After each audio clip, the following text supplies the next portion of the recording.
ये औरंगाबाद के नामांतर का जो विषय है वो कैबिनेट का फैसला है, नंबर 1। दूसरी बात है कि संभाजी महाराज का कत्ल औरंगजेब ने किया था, ये वास्तव है। तो औरंगजेब ने कत्ल करने के बाद में ऐसी सूरत में क्या हम उस बात के लिए क्या भूमिका रखे, ये बात तो स्पष्ट बात सुनिए। ये सवाल हिंदू या मुस्लिम का सवाल नहीं है। औरंगाबाद का नामकरण ये कोई हिंदू या मुस्लिम से इशू रिलेटेड नहीं है। हम सेक्युलर है, हम उतना ही हिंदू को मानते हैं, उतना ही मुसलमानों को भी न्याय देते हैं, अन्य समाजों को भी उतना ही न्याय देने की हमारी सबकी कांग्रेस पार्टी की भूमिका है। तो यहाँ वास्तव ये है कि संभाजी महाराज का कत्ल किया गया था, बड़े बेरहमी से कत्ल किया गया था और कत्ल औरंगजेब ने करवाया गया था, एक इतिहास कहता है। तो ऐसे सूरत में क्या करना चाहिए बताइए हमें। जो आप बोल रहे इतिहास का ये विषय था जी, सरकार जो मुस्लिम शहरों को आधा नाम जो दे रही है वो एंटी मुस्लिम लॉबी के तहत कर रही है और शिवसेना इसको एक हिंदुत्व के एंगल से देख रही है। देखिए मैं इस चीज को, पार्टी सेकुलर पार्टी अपने आप को बिल्कुल सेकुलर है, मैंने इस फैसले पर कांग्रेस पार्टी कुछ ना कुछ डिफेंस करती, कुछ ना कुछ मैंने स्पष्टीकरण मैंने आपको वास्तव बताया है कि औरंगजेब और अकबर में बहुत फर्क था।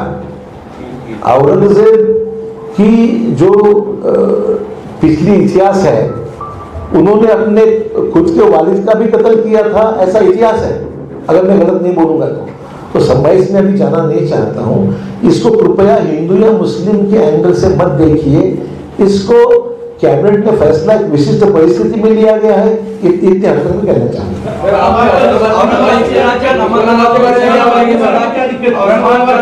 शरद पवारांनी सुद्धा विरोध दर्शवला होता। दरम्यान काँग्रेस पक्ष हा त्या दरम्यान वॉकआउट करणार होता, मात्र नंतर काँग्रेसने समर्थन दिलं असं बोलले जाते। नाही, असं कुठलाही निर्णय ना राष्ट्रवादीने घेतला होता ना काँग्रेसने घेतला होता। औरंगाबाद की आपने सफाई की, उस्मानाबाद के बारे में क्या बोलेंगे जो धाराशिव किया गया? देखिए, उस्मानाबाद के जो विषय कैबिनेट में आने के बाद, फैसला होने के बाद मैं और क्या कह सकता हूँ। अशोक चौहान का बयान बड़ा दर्दनाक और अफसोसनाक रहा है और उन्होंने सबसे पहले तो अपना पल्ला झाड़ने की एक नाकाम कोशिश भी की और कहा कि ये जो फैसला है वो कैबिनेट ने लिया है। तो मैं पूछना चाहता हूँ, कौन है कैबिनेट? आप खुद है ना। और उद्धव ठाकरे ने खुद शुक्रिया अदा करते वक्त कहा है कि उस कैबिनेट के अंदर अगर ठाकरे छोड़े तो 2 ही शिवसेना के मंत्री थे और बाकी तो पूरे दर्जन भर मंत्री जो थे वो कांग्रेस और राष्ट्रवादी के थे और इन्होंने उसको चूचा किए बिना उसको पास किया। इसके लिए तो उद्धव ठाकरे ने शुक्रिया अदा किया इनका और हैरत जताई उन्होंने कि जो शिवसेना ये मुद्दा लेके चल रही थी, शिवसेना का एजेंडा है, वो शिवसेना के मंत्री गायब थे, नदारद थे और कांग्रेस राष्ट्रवादी के पूरे मिनिस्टर मौजूद रहते हुए उसको चूचा किए बिना मंजूर किए। इससे शिवसेना का जो हिंदुत्व का एजेंडा है उसको कांग्रेस ने अपना लिया है, ये इस बात की साफ तौर पे उन्होंने जाहिर किया है। दूसरी बात मैं ये कहना चाहता हूं कि अशोक चौहान ने जो बयान दिया है वो उनकी कम इल्मी को दिखाता है और उनका उसमें कसूर कम और उन्होंने जो तालीम और इतिहास पढ़ा है, तारीख पढ़ी है, वो आरएसएस की शाखाओं में उन्होंने इतिहास पढ़ा हुआ है। इसलिए आरएसएस की शाखा में जो इतिहास पढ़ा है वो पेशवा और ब्राह्मणवादियों के वाहवा करने वाले रहेगा। इसलिए अशोक चौहान को चाहिए कि वो बहुजनवादी इतिहास पढ़े। एक बहुत बड़े लेखक आह साळुंखे जी हैं जिन्होंने उस पूरे झूठी तारीख के ऊपर से नफरत की तारीख को पर्दा फाड़ते हुए हकीकी तारीख को सामने लाया है। उसी तरह से श्रीमंत कोकाटे हैं, पानसरे जी का इतिहास पढ़े, गोविंद पानसरे जी ने सच्चाई सामने लाई है। मराठा सेवा संघ संभाजी ब्रिगेड ने कई संशोधन करके हकीकी इतिहास को सामने लाया है। लेकिन अशोक चौहान वो नहीं पढ़ेंगे क्योंकि वो आरएसएस के चड्डी वाली सोच को ही आगे लेके जाते हैं। इसलिए उन्होंने आरएसएस की शाखाओं के इतिहास को रखा है। और जहां तक रही बात कि उस दौर के निजाम क्या था, उस दौर को समझने की जरूरत है। औरंगजेब आलमगीर उस वक्त में पूरे मुल्क के राजा थे और उस वक्त में छत्रपति संभाजी महाराज एक मामले में राजद्रोह का उन पे आरोप था और वो उनको पकड़ के देने के लिए छत्रपति संभाजी महाराज को पकड़ के देने का काम जो था वो छत्रपति संभाजी महाराज के सगे साले ने पकड़ के दिया है। यानी वो कोई मुसलमान था क्या? सगा साला बिखते ही नहीं, वो तो उन्हीं के जाति से, उन्हीं के बिरादरी से, उन्हीं के खानदान खून का था और उसने अपने मफाद के लिए इनको पकड़वा कर दिया। यानी ये गद्दारी जो हुई है पकड़वा के देने की, ये गद्दारी वो दौर रहो, ये आज के तख्ता पलट का हम देख सकते हैं, बंडोखोरी के नाम पे जो गद्दारी की गई है। तो ये गद्दारी किसने की है? इसको भी हमने साफ तौर से समझने की जरूरत है। अशोक चौहान को पूछना चाहिए कि ये सिलसिला कहाँ से आया है, आप उसको हिंदू मुसलमान की तारीख में क्यों बांट रहे हो। और औरंगजेब के दौर में उनको अरेस्ट जरूर किया, लेकिन जो सूबा संभालते थे वो पेशवा थे, और उनको जो सजा दी गई थी छत्रपति संभाजी महाराज को, वो इस मुल्क के अंदर जितने मुगलों ने राज किया, किसी भी जुर्म के किसी भी मुजरिम को भी इतनी दर्दनाक मौत की सजा नहीं दी गई है। उनकी सजा रहती थी वो सर छाट देते थे, या उसको फांसी देते थे, या कोई ऐसी सजा देते थे अगर मृत्युदंड भी दिए तो। लेकिन छत्रपति संभाजी महाराज को मनुस्मृति के अंदर जो सजाएं लिखी हुई है, क्योंकि छत्रपति संभाजी महाराज आला दर्जे के तालीम याफ्ता थे, 7 भाषाएं 7 जुबानें उनको आती थी, और संस्कृत सिवाय ब्राह्मणों के कोई सीख नहीं सकता, ये कानून उन्होंने तोड़ा। उन्होंने इल्म लिया, उन्होंने सत्ता ली, एक शूद्र रहते हुए उन्होंने राज सत्ता के ऊपर अपना दावा ठोका, पेशों को हटाने की कोशिश की। ये सारे उनके ऊपर जुर्म लगा के पेशवाओं के जरिए, पेशवाओं ने यानी औरंगजेब आलमगीर के सिपाहियों की आड़ में पेशवाओं ने उनको सजाएं दी, इतनी दर्दनाक सजाएं दी कि तकरीबन 17-18 उनके जिस्म के टुकड़े कर फेंक दिए गए थे।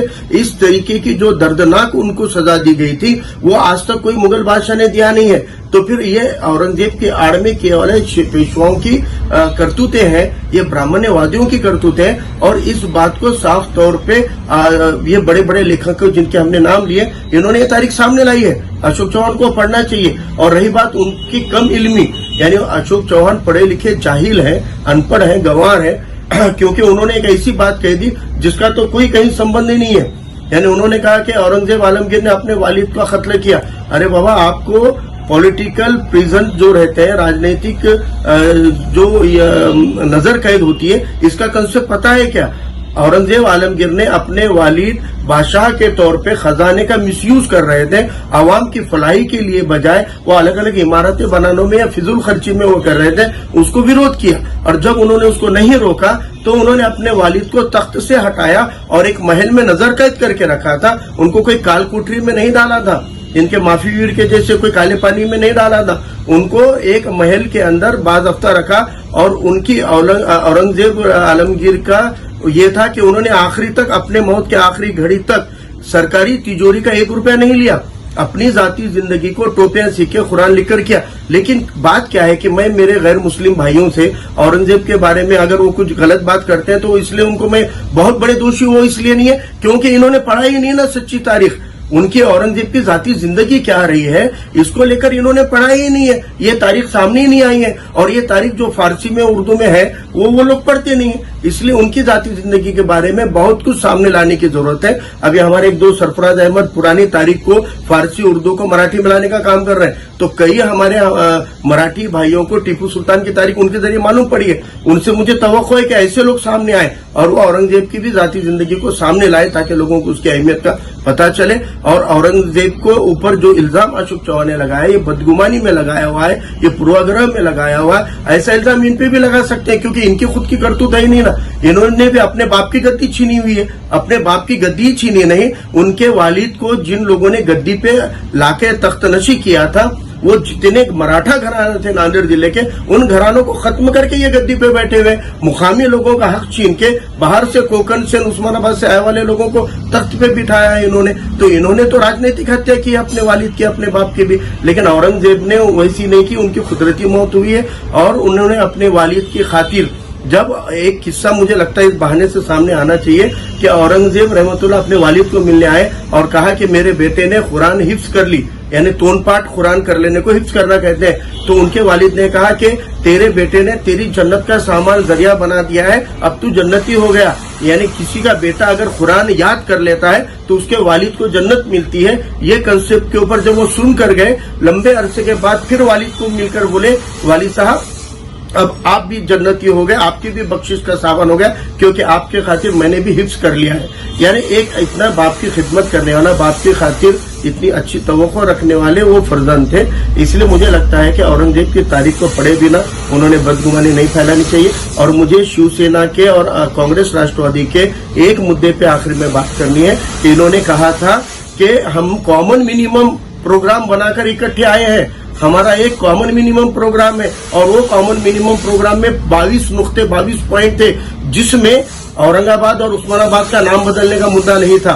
और ये खुद इनके प्रदेश अध्यक्ष बाला साहब थोरात ने 3 महीने पहले औरंगाबाद में प्रेस में कहा था कि हमारा वो मुद्दा एजेंडा पे नहीं है, वो शिवसेना का एजेंडा है, हमारा कॉमन मिनिमम प्रोग्राम नहीं है। फिर ये 23वां मुद्दा छुपा कैसे सामने आ गया, और आ गया तो कॉमन मिनिमम प्रोग्राम के दम पर ये अपोज कर सकते थे, इन्होंने किया नहीं है। तो मुझे आवाम को ये कहना है, ये इनकी चड्डी का आप खुद खुलकर दिखा रहे हैं, उनको आपकी परवाह नहीं है, उनको मालूम है कि आप लोगों की कितनी भी जमीर को और किसको भी अगर घायल भी कर देंगे तो आप लोगों की पसमानदगी और गरीबी का फायदा उठा के वो 500 की जगह 1000 रुपए वोट को देंगे, और पैसा फेंक के जिनका वोट मिलता है उनके वखार को कायम रखने की अपनी जिम्मेदारी नहीं मानते। लेकिन उनको पता नहीं है कि अवाम ये हर दौर में अपने जमीर और अपने वखार की खातिर भूखी तड़पती मर गई, लेकिन अपने जमीर और वखार के साथ जीना पसंद करने वाली कौम को छेड़ने का काम उन्होंने किया। इंशाल्लाह इसके नतीजे आगे बहुत बुरे होंगे।